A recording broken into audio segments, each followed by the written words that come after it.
الموت والعاجز من اتبع نفسه وهواه وتمنى على الله الاماني او كما قال رواه الترمذی۔ بیان چل رہا ہے مراقبہ کا۔ اس حدیث پاک کے اندر یہ بیان کیا گیا ہے کہ عقل مند آدمی کون ہے اور بے وقوف کون ہے۔ عقل مند اور بے وقوف کی پہچان اس حدیث میں بیان کی گئی ہے۔ مراقبہ میں حدیث کو لا کر یہ ہمیں توجہ دلانا ہے کہ ہم لوگ بھی غور کریں اور مراقبہ کریں کہ ہم لوگ عقل مندی کا کام کرتے ہیں یا بے وقوفی کا۔ اس حدیث کا یہ پیغام ہے اور اس حدیث کے اندر یہ سبق ہے۔ چنانچہ اللہ کے نبی فرمائے الکیس من دان نفسہ، عقل مند ہوشیار سمجھدار وہ ہے جو اپنے نفس کا محاسبہ کرے، اپنے نفس کو فرما برداری میں لگا دے، اپنے نفس کو شریعت کا غلام بنا دے، وعمل لما بعد الموت، اور موت کی بعد کی زندگی کی تیاری کرے۔ یہ آدمی عقل مند ہے کہ جو آدمی نفس کا غلام بن گیا، اولئک کالانعام، وہ جانور کی طرح بل بلکہ جانور سے بھی زیادہ گھٹیا ہے۔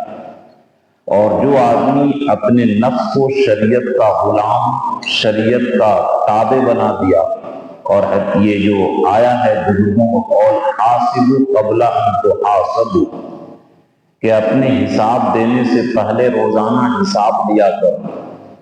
تو جو آدمی نفس کو شریعت کا فرما بردار بنا دیا اور روزانہ مراقبہ اور محاسبہ کرتا ہے کہ مرنے کے بعد ہمارا انجام کیا ہوگا اور موت کی بعد کی زندگی کی تیاری کرے۔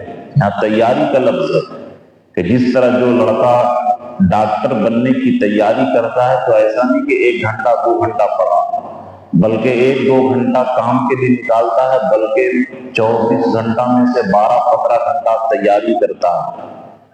تو اسی طرح ہم لوگ مراقبہ کریں، محاسبہ کریں کہ ہم لوگ کے 24 گھنٹہ میں سے کتنا گھنٹہ آخرت کی تیاری کے لیے۔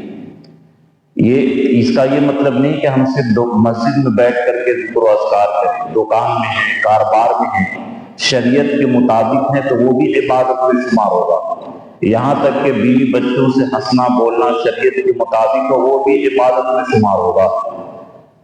تو ہر چیز سوئیں گے شریعت کے مطابق تو وہ بھی عبادت میں شمار ہو جائے گی۔ تو بہرحال جو آدمی نفس کو شریعت کا پابند کر دے اور موت کے بعد کی زندگی کی تیاری کرے، یہ آدمی اللہ اور رسول کی نگاہ میں سب سے بڑا عقل مند، سب سے بڑا ہوشیار، سب سے بڑا بدھیمان ہے۔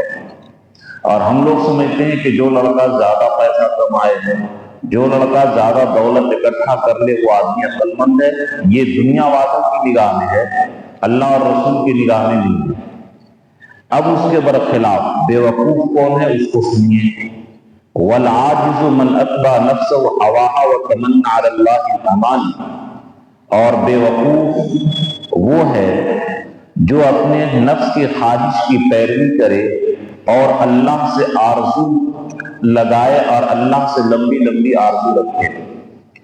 اور اب بے وقوف کون ہے کہ جو بالکل نفس کا غلام ہے، نفس کیا فلم دیکھا، نفس کیا جھوٹ بولا، نفس کہا فجر کی نماز چھوڑ کر کے سو گیا، نفس کہا حرام کمانے کو تو حرام کمایا، گانا سنے، جو نفس کہتا ہے وہی اس کی غلامی کرتا ہے اور امید کیا رکھتا ہے کہ اللہ ہم کو جنت دے دیں گے۔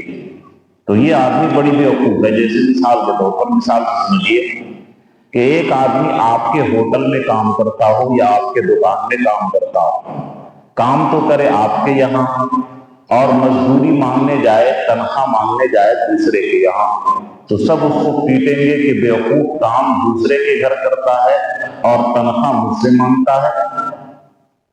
اسی طرح ہم لوگ تو غلامی کرتے ہیں شیطان کی، نفس کی خواہشات کی، اور مزدوری مانگے اللہ سے۔ تو بتائیے بیوقوفی ہے کہ نہیں کہ دنیا میں ایک آدمی کے گھر کام کرے اور دوسرے سے تنخواہ مانگے، حتیٰ کہ مسجد کہ اس مسجد کا امام اور مؤذن دوسری مسجد کے کمیٹی سے تنخواہ مانگنے جائے تو سب اس کو پاگل کہیں گے کہ جس جگہ کام کرتے ہو وہاں سے تنخواہ مانگو، دوسرے کی گھر سے تنخواہ مانگنا تو بیوقوفی ہے۔ اب ہم لوگ نعوذ باللہ نفس اور شیطان کی غلامی کرتے ہیں اور اللہ سے امید رکھتے ہیں کہ اللہ جنت دیں گے، یہ دیں گے، وہ دیں گے۔ اللہ سے امید بھی رکھیے اور کام کیجیے، لیکن صرف جس طرح کوئی لڑکا کہ ہم ڈاکٹر بن جائیں گے، انجینئر بن جائیں گے اور محنت کچھ نہ کرے، تو جس طرح اس کے ماں باپ ڈانٹتے ہیں کہ بیوقوف، خالی تم آرزو اور پلاننگ کرتے ہو کہ ڈاکٹر انجینئر بنیں گے، محنت نہیں کرتے ہو، تم تو پاگل ہو۔ اسی طریقے سے ہم لوگ نعوذ باللہ خالی جنت کی آرزو کریں اور جنت کے اعمال نہ کریں تو ایسا آدمی پاگل، بیوقوف اور نہایت ہی نکٹو اور نکما ہے اللہ اور رسول کے نگاہ میں۔ تو اس لیے حدیث کا جو پیغام ہے روزانہ ہم لوگ غور کریں کہ ہم لوگ ہم لوگ اپنے نفس کو شریعت کے کتنا پابند کرتے ہیں، اور کہیں ایسا تو نہیں کہ نفس و شیطان کی غلامی کرتے ہیں اور اللہ سے اجر کی امید رکھتے ہیں، ایسا تو نہیں ہے۔ ایسی زندگی ہے تو توبہ کریں۔ اللہ ہم سبوں کو اپنے مرضی کے مطابق عقل مند بننے کی توفیق عطا فرمائے اور اللہ اور رسول کی نگاہ میں بیوقوف بننے سے حفاظت فرمائے۔